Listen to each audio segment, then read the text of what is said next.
Nós estamos recebendo aqui no nosso estúdio da bancada Piauí o ex-governador Wellington Dias, do Partido dos Trabalhadores, ele que é candidato ao Senado pela chapa governista. Boa tarde, bem-vindo à bancada Piauí. Hoje é um prazer. Primeiro, uma alegria estar aqui com você, o Wesley, a Beatriz, enfim. Saudar aqui toda a equipe aqui da... Estava com saudade também. Fazia tempo que estava devendo essa visita, viu? Então é uma satisfação muito grande a gente poder aqui estar tratando aí à sua disposição aí, saudando aqui todo o nosso povo, não só de Teresina, mas de todo o Piauí, de outras regiões que também nos acompanham. Um prazer muito grande. É a TV Antena 10 que chega a quase todos os municípios piauienses. Exatamente. Então é com esses piauienses que estão no Piauí e fora do estado, já que a gente tem a transmissão via internet, que a gente vai falar agora. Ex-governador, faz uma semana, né, da vinda do ex-presidente Lula ao Piauí. Eu quero saber se já é possível fazer uma avaliação, uma análise sobre a associação do nome do ex-presidente aos candidatos do Piauí, especificamente ao nome de Rafael Fonteles. Olha, primeiro, você sabe o carinho que o Piauí tem pelo Lula, né? E também a reciprocidade, o carinho... o xodó, tem até um certo ciúme, eu acompanho lá na Nacional, também do Lula pelo Piauí. O povo e ele tem uma sintonia. Eu digo isso, não é só um jogo de palavras. Que lugar do Brasil, primeiro ele visitou como presidente? Foi o Piauí, veio aqui, ali numa missão. O fato do Piauí ali, quando ele assumiu, todo esse carinho que ele tem de cuidar dos que mais precisam, enfim, também o Piauí era, né, o mais, vamos dizer assim, o que mais precisava de apoio naquela época, quando tinha que lançar ali o cuidar de quem estava passando fome, a terra que tinha mais esse retrato da pobreza, da miséria, infelizmente, no século XXI, ali em 2003, era o Piauí. Precisava lançar o programa Luz para Todos. A Dilma veio lançar aqui no Piauí. Também lá na frente, quando veio lançar o PAC, não é? Porque era o menos estruturado, era o estado do Piauí. E assim, em vários momentos, ele visitou aqui quando a Francisca Trindade, também uma pessoa que ele tinha muito carinho, faleceu, né? Ele veio ali. Na época do Assis Carvalho, ele não pôde estar aqui, ele estava numa agenda externa, mas também ali fez questão de ir lá telefonar e conversar sobre aquele momento. Então, eu cito isso para também dizer que nessa vinda dele, ele veio aqui tratando, num momento ainda de pré-campanha, e fazendo aqui uma apresentação sobre dois temas importantes, além da defesa da democracia, o efeito, não é, da educação na erradicação da pobreza e o que ele chama lá da segurança alimentar, não é, dessa rede de proteção aos mais pobres. E qual o sentido, qual o símbolo também de fazer isso no Piauí?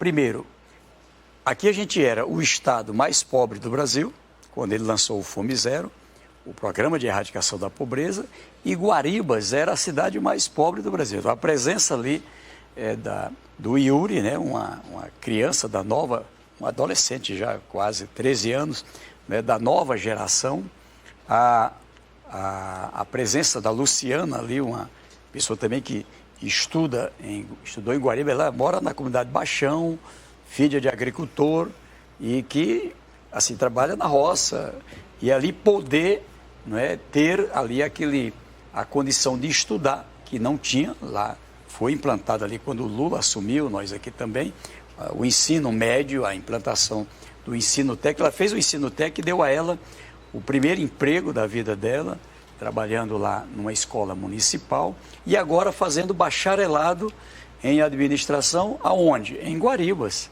não é? Ou seja, já com outros colegas próximos já de se formarem. Ele ficou muito emocionado com o coral dos vaqueiros, muito emocionado ali. O pessoal disse, presidente, essa moçada aqui não são artistas vestidos de vaqueiro, são artistas que amanhã de manhã estão lá no curral tirando leite de vaca, tá certo? Então, ali da cidade de União, a presença dos sanfoneiros, né, pessoas também que é da nossa cultura, a Sebastiana, aquela história bonita da Sebastiana da Conceição. A Sebastiana veio estudar, veio entrar no banco de uma escola para se alfabetizar com 56 anos. E olha o que elas fizeram ali, as duas, a Sebastiana e a Conceição.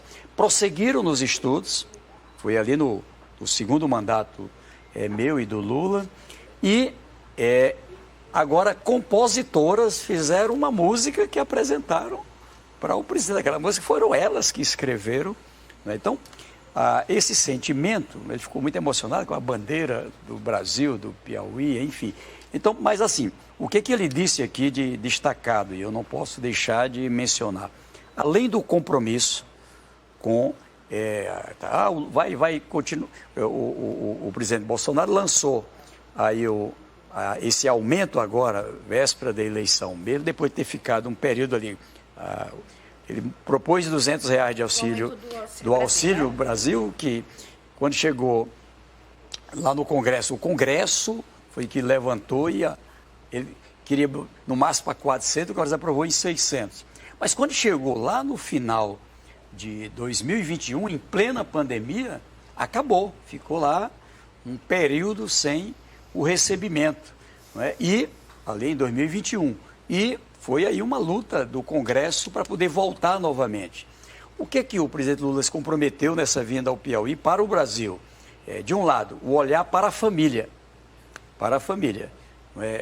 Se corrigir a média do Bolsa Família, é mais ou menos até um pouquinho maior do que 600. Mas ele quer voltar a esse conceito da família. A família maior tem que ter um valor a mais. Você tem uma família aqui que recebe um valor, mas ela tem, sei lá, 5 filhos, tem 5 crianças, então são 5 bocas ali para alimentar, são despesas diversas. E ainda, além da contrapartida com a parte de educação, tem que estar criança, adolescente, matriculado, estudante, senão perde. Gestante tem que ter o acompanhamento médico, o bebê tem que ter o acompanhamento ali da primeira infância, enfim.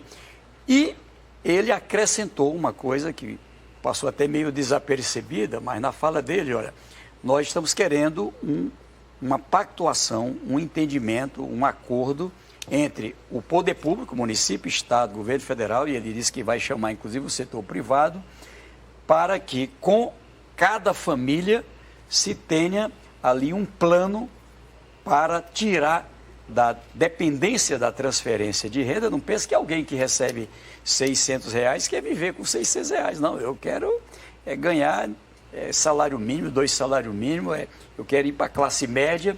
E ele colocou isso. E aqui não é só um plano para poder tirar da pobreza, é para fazer ampliar a classe média mesmo. No governo do Lula, em 2009, o Brasil atingiu, 2009, 2010, foi com a Dilma até 2012, 2016, atingiu o maior patamar de classe média, não é? No momento que o mundo estava regredindo, o Brasil estava ampliando, com 51% da população economicamente ativa na classe média. E agora nós estamos vivendo o efeito inverso. Então, esse compromisso, né, da política do salário mínimo, com um ganho real, além da inflação, com base no crescimento da economia, de colocar estabilidade, colocar um plano de emergência, mas um plano de curto, médio e longo prazo para poder permitir que as pessoas e as empresas possam se planejar. Então, ali também a gente tratou dessa pauta com base no diálogo que fizemos antes do evento com variadas pessoas do setor público e do setor privado. Então, eu considero muito marcante, eu acho que foi um dos momentos grandes da pré-campanha dele no Brasil inteiro. Como ele mesmo disse lá na reunião, eu estava lá segunda-feira, foi o melhor momento do Brasil, foi no Piauí. Então, agora, esse é o patamar. Eu não quero nada menor do que foi no Piauí. Candidato Wellington Dias, ainda a pergunta, só uma observação. Ainda me é estranho olhar Lula ao lado de Alckmin. Assim como me é estranho ainda olhar o senhor e Ciro Nogueira afastados. Assim também como me é estranho ver o senhor e o seu principal adversário ao Senado, Joel Rodrigues, também agora em campos opostos, sendo que há um ano atrás eu fiz uma reportagem em Floriano com os dois abraçados, se elogiando mutuamente. E, ao mesmo tempo, ele faz duras críticas ao senhor e diz mais que o senhor não fez obras estruturantes nesses 4 mandatos e tudo mais. Realmente não fez obras estruturantes? Esse tipo de crítica cabe para esses quase 20 anos? Olha, primeiro, eu digo, o que não tem de estranho é que eu estou no mesmo lugar, no mesmo campo político, na defesa da mesma ideia. Eu acredito, não é um jogo de palavras, eu acredito que é possível, e isso é um talento que Deus me deu, com a união de forças, é possível desenvolver o Piauí, desenvolver no sentido mais amplo que puder imaginar dessa palavra desenvolvimento. Então, veja, pegando aqui o gesto do Lula com o Geraldo Alckmin. Não pense que foi fácil em 2002, quando o Lula chegou e disse, vou fazer uma aliança com um empresário, que é um dos maiores empresários do Brasil, ele um líder sindical da classe trabalhadora, que é José Alencar. Não é? E veja o resultado, um entendimento de classe, a classe trabalhadora com a classe empresarial. Isso foi extraordinário, ele se emocionou ontem, ele estava com ele lá na Fiesp, lá em São Paulo, e quando ele falou para o filho do José Alencar, hoje presidente da Federação da Indústria, o quanto ele gostaria de ter nesse momento ali, naquele evento empresarial, industrial ali, que ele era um industrial, o José Alencar. E aí ele se emocionou, chorou, né? Então, mas veja, aqui no Piauí a repercussão disso era o Partido Liberal, tá certo? Xavier Neto, a gente tinha que fazer uma aliança. Hoje nos tornamos grandes amigos também com o Fábio Xavier, Dona Concita, estivemos agora em Regeneração e tratando lá com todo ele, o Jardiel agora é também candidato, casado também com a filha dele aqui também. Então veja, o que eu coloco é que agora, olha o tamanho do gesto que o Lula faz.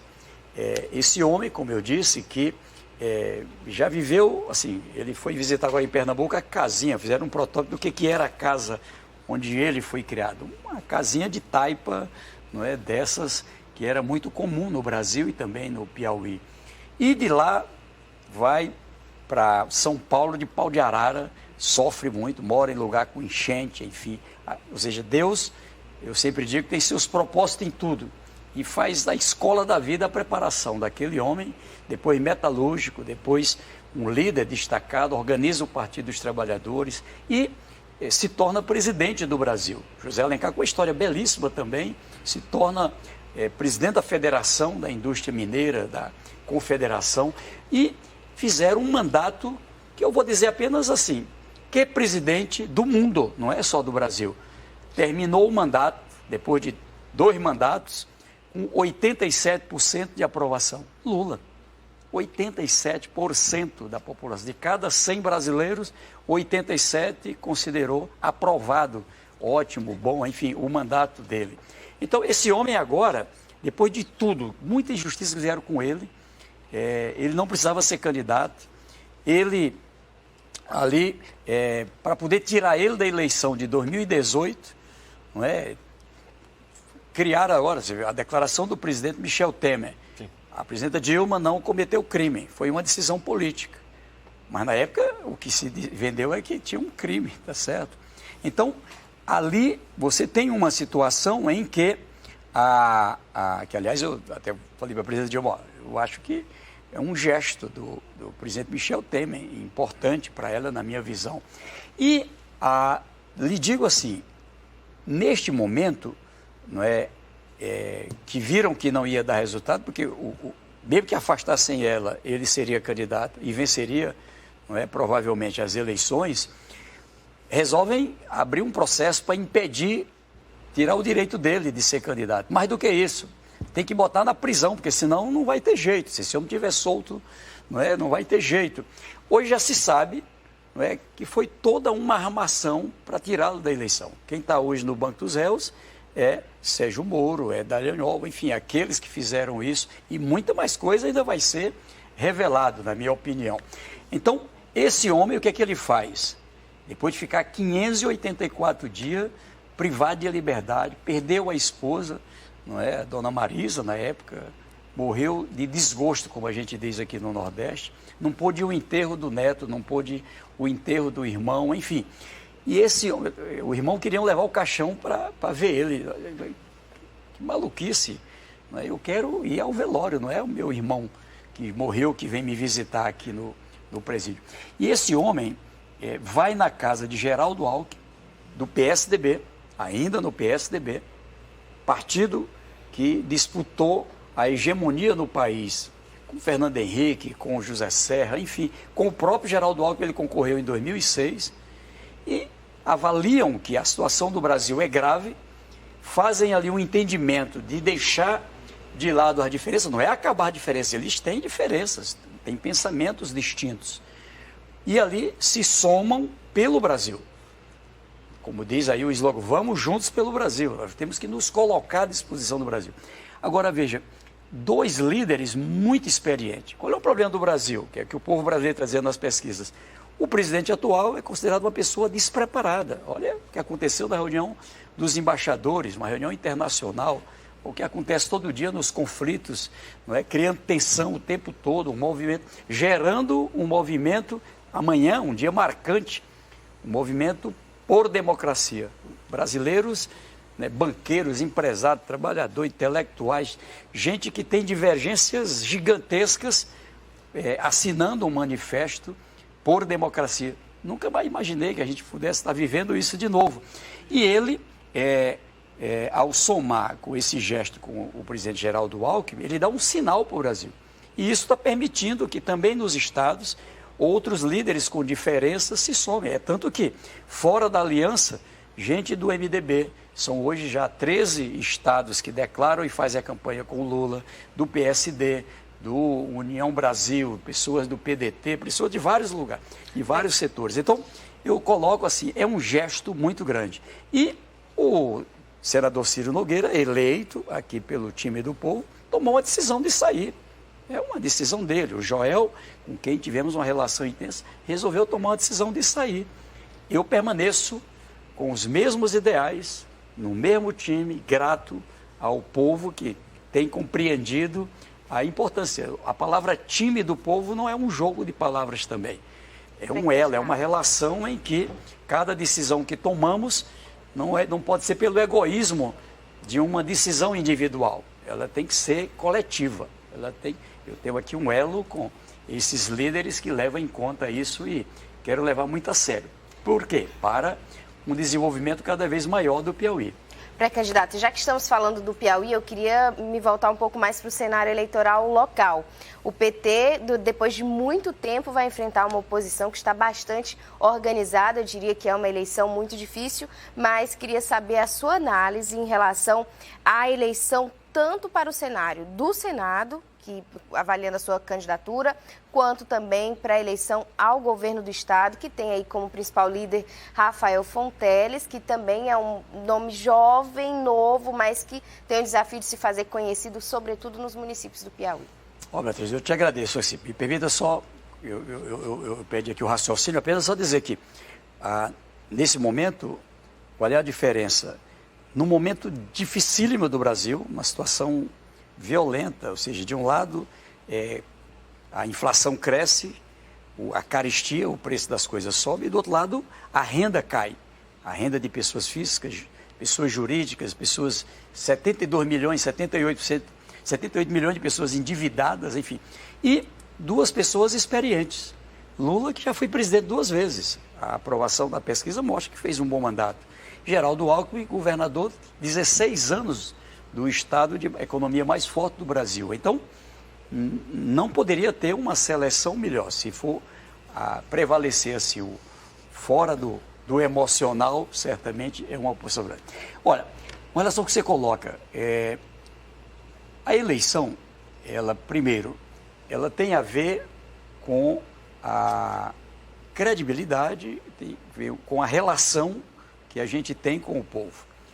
O nosso governo foi assim, enquanto eu estava governador, Rafael lá coordenando o próprio Piauí e secretário de Fazenda, e assim outros líderes que também se afastaram para a candidatura estadual, federal, e também agora com a governadora Regina Souza. Aliás, aqui minha solidariedade pública a ela tinha perdido há pouco tempo a mãe adotiva, agora a sua mãe de sangue, como a gente diz, Dona Maria da Conceição, que eu conheci, uma pessoa extraordinária, o jeito de ser dela tem muito a ver com isso. Então, a ela, as irmãs, irmãos, enfim, a toda a família e amigos.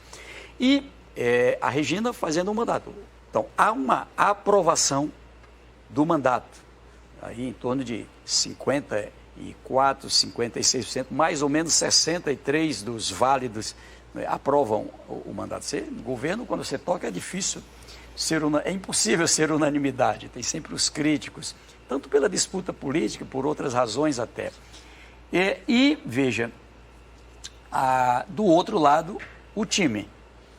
Nós passamos esse período organizando, são 10 partidos, no meio de uma conjuntura complexa da vida partidária brasileira. Temos 134, se não me engano, candidatos, a estadual, candidatas e candidatos, e a federal. Uma presença organizada em 224 municípios. Um time que já sai da largada com 7 atuais deputados federais numa perspectiva de 8. Estou falando de 80%, a possibilidade de 80% das vagas ser eleitos com pessoas desse time, com um quadro, não é, de pessoas da melhor qualidade em variadas áreas, de variadas regiões, enfim. Ainda com 24 dos 30 deputados e deputadas atuais, numa perspectiva de 25, pelo menos, não é? A gente já, estou falando isso aqui, não é para afobar, como se diz, porque é uma realidade, tá certo? E, veja, a gente tem um desafio, fazer com que o nosso candidato a governador, Rafael Fonteles, seja conhecido. Então, essas plenárias de discussão do programa de governo, etc., foi isso. Ele era conhecido há pouco tempo por 16% da população, agora já é conhecido por 70%. Aparece com a última pesquisa que eu vi, 39% das intenções de votos, conhecido de 70%. O outro candidato já largou conhecido de 85%. Começou com 41%, agora aparece com 30%, 31%, enfim. Então, não é só porque está na frente. Hoje, por esse levantamento agora divulgado, ele seria eleito no primeiro turno. Isso sem fazer o povo entender que ele é o candidato ligado a esse time que foi liderado por Wellington Dias e liderado pelo Lula. Quando faz isso, vai para 56%.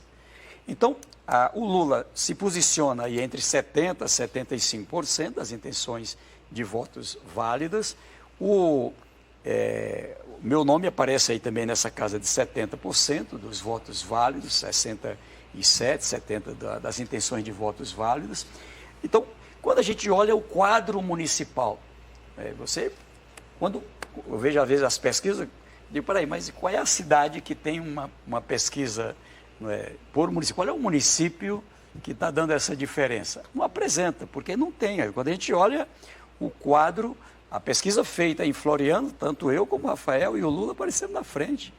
Aqui em Teresina a diferença é muito pequena, hoje em torno de 10, 8% de diferença, vai dar 200 mil votos. Lá atrás, quando o atual candidato foi candidato, a diferença foi 38, 40 mil votos. Por que agora tinha acabado de sair da prefeitura? Por que agora vai dar isso? O Firmino, um líder muito representativo, um líder que sabia organizar a campanha, aprendeu com o Alferraz. Então, o que eu estou contando para você eleição não tem nada de já ganhou. Eu oriento sempre, tem que trabalhar nada de sapato alto, nada de já ganhou. Eu estou na tese do nosso filósofo Antônio José Medeiros, sociólogo Antônio José Medeiros. A gente pode até contar os votos que entram na urna, mas só vale os que saem da urna. E temos que respeitar o povo, mas nesse instante a possibilidade é essa, não é? Pode aparecer um time melhor, mas o time que, com certeza, por toda a experiência, toda a disposição, por todo o projeto, por tudo que já experimentou, por tudo que já fez, por tudo que está se propondo a fazer, o Rafael é um líder preparado, uma pessoa, um gestor que eu acho que vai ser mesmo um dos melhores governadores do Brasil e um dos melhores governadores da história do Piauí, se for assim a vontade do povo, se Deus quiser. Candidato, a gente vai chamar agora para a nossa conversa a nossa correspondente direto de Brasília, a Fernanda Martinelli, que tem uma pergunta lá da capital federal para o senhor. Boa tarde, Fernanda. Oi, Sayuri, boa tarde a você, aos bancadistas, boa tarde ao ex-governador Wellington Dias, seja bem-vindo à nossa bancada. Ex-governador, o senhor deixou o governo do estado há bem pouco tempo, onde participou do comando do Consórcio Nordeste e também das reuniões do Fórum Nacional dos Governadores e pôde entender a realidade de discussões importantes aqui em Brasília, no Congresso, como é o caso da redução do ICMS, que foi aprovado pelos parlamentares, e também da reforma tributária, que é um tema que vem se arrastando no Senado da República sem ter um andamento concreto. O senhor sabe também que fatores como esse, discussões como essas, afetam diretamente as administrações estaduais. Como candidato ao Senado, como o senhor acredita que o Congresso Nacional pode analisar temas como esse de forma a ajudar os governos estaduais de forma prática, inclusive facilitando essas discussões e trazendo benefícios para que os governadores possam atuar de forma mais enfática em relação a questões problemáticas como essa dos impostos e também das reformas que são necessárias? Fernanda, primeiro eu te agradeço demais, minhas saudações aí a você que acompanha aí a Casa do Povo aí do Congresso Nacional. Parabéns. Olha, se a gente olhar primeiro, eu coloco o meu nome para concorrer ao Senado, já estive no Senado Federal, tive esse privilégio, e a minha disposição de voltar, ela tem a ver, primeiro, com um momento desafiador do Brasil. Bem pior do que era lá em 2003. Né? Lá tinha inflação alta, tinha juros altos, endividamento era 60%, agora vai chegando a 80%. O endividamento brasileiro, pagamos já 450 bilhões de juros e serviços da dívida, vai chegar a uns 600 bilhões pelas previsões. Olha que loucura. E aí, eu quero estar lá nesse momento que tem também positivo. O que tem de muito bom?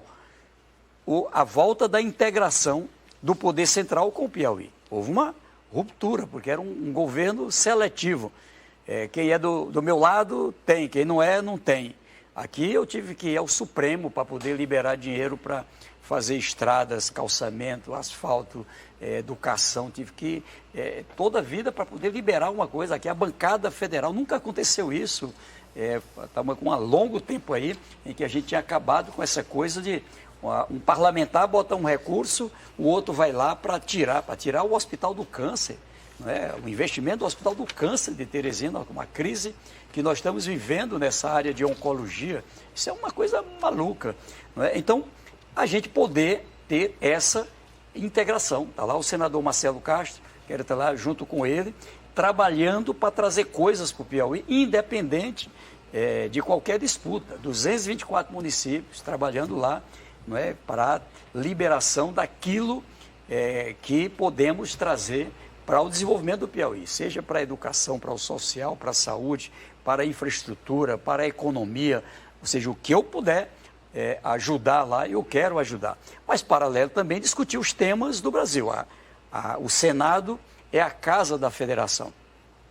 Veja que eu fui um dos primeiros brasileiros a ter a coragem, já não era mais nem governador, a ter a coragem quando dá para dizer, olha, estão errando com essa decisão de colocar na carcunda do ICMS dos estados, que é ilegal, eu dizia que era ilegal, a responsabilidade com o preço dos combustíveis. Primeiro, virou uma proposta que acaba daqui a pouco, acaba a eleição, volta tudo de novo. É isso que o Brasil quer? Não deu solução para o óleo diesel. Óleo diesel que movimenta não é só os caminhoneiros, movimenta os tratores que produzem alimento, movimenta ônibus, não é, que transporta pessoas, movimenta geradores de hospitais, movimenta, enfim, movimenta quase tudo, os veículos. Para cada 100 litros de óleo diesel consumido, para cada 100 litros de gasolina consumido, tem 200 de óleo diesel no Brasil. E o Brasil, veja só, autossuficiente em petróleo, essa foi minha tese, refina já 75% do óleo diesel e 50% aproximadamente da gasolina. Porque que o preço que a gente está pagando aqui é o preço lá dos Estados Unidos, mais frete, mais transporte, mais seguro. Por quê? Se aqui dentro do Brasil o refino, o custo é menor. Por isso que eu defendi que se fizesse ali o fundo de estabilização, o fundo de compensação, que é isso que eu vou defender para a gente fazer, tá certo? Tanto para a energia, foi sempre assim, como para o combustível. E veja, eu estava certo. Piauí, Alagoas, São Paulo, Maranhão já ganharam a ação porque foi considerado ilegal a forma como ficou. Tem um pacto federativo. O ICMS não é dinheiro da União. Então, por que é o Congresso Nacional que trata sobre isso? Não é o Congresso. Quem trata sobre isso é a Assembleia Legislativa. Assim como a Assembleia Legislativa não pode tratar do IPTU, que é um tributo municipal, e nem do IPI, que mesmo tendo partilha com a União, mas é um tributo federal.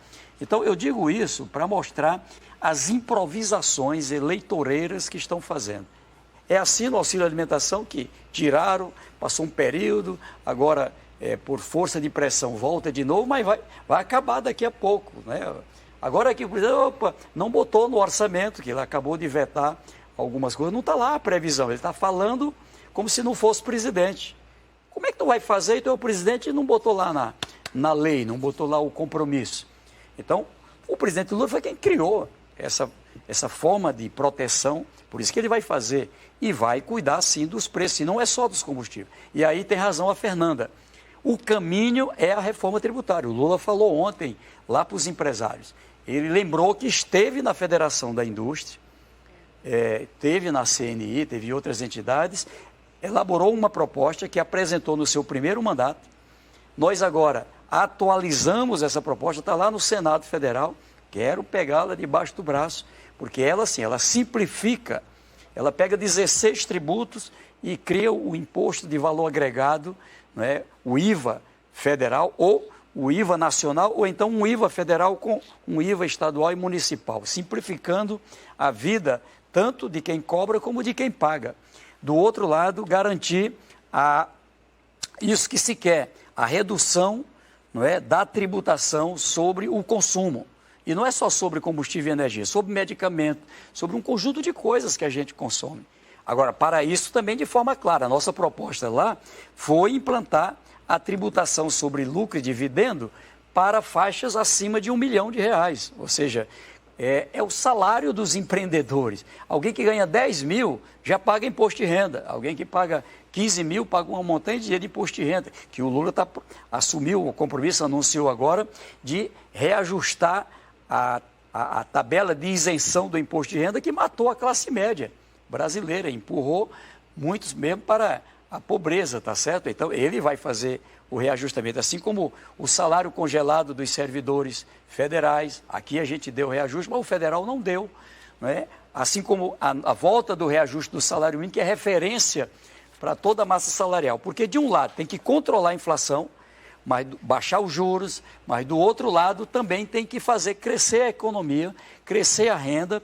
Com mais renda tem mais consumo, com mais consumo, mais produto industrializado, mais demanda de matéria-prima, portanto de produção, mais serviço, mais turismo, mais esporte, mais cultura, mais lazer, mais alegria. Não é que eu vi agora um depoimento, né, de uma pessoa que acho que disse tudo. Ela disse, eu quero sim o auxílio, mas eu quero mesmo é ser feliz. Eu não estou feliz ganhando com R$600, eu quero é ser feliz. Né? Então, e ela diz, e a felicidade, não é? Quem pode me dar a chance de um Brasil sem medo de ser feliz, já foi assim, é o Lula.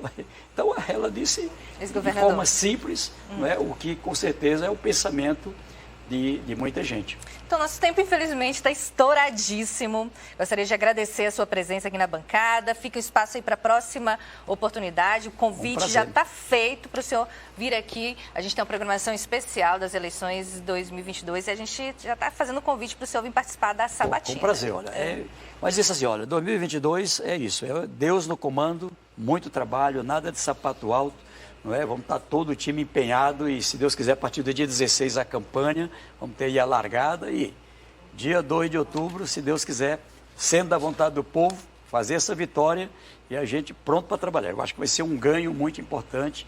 Lula, Rafael, aqui com essa reintegração. Vou me colocar, como eu disse, com muita energia, muita vontade de trabalhar e uma grande bancada estadual, federal, para poder se integrar com os municípios. O Lula já anunciou ontem, ele quer na primeira semana fazer uma reunião com os governadores, com os prefeitos, voltar a dialogar com a sociedade. É isso que precisa. Paz, harmonia, nada de ódio, nada, não é, dessa coisa maluca que a gente está vivendo. A gente quer, nós somos um país extraordinário, muitas oportunidades para o Brasil e vamos tirar muito proveito delas, se Deus quiser. Obrigada, até a próxima oportunidade e boa caminhada para o senhor e para a sua equipe. Obrigado. Vamos agora ver os descontos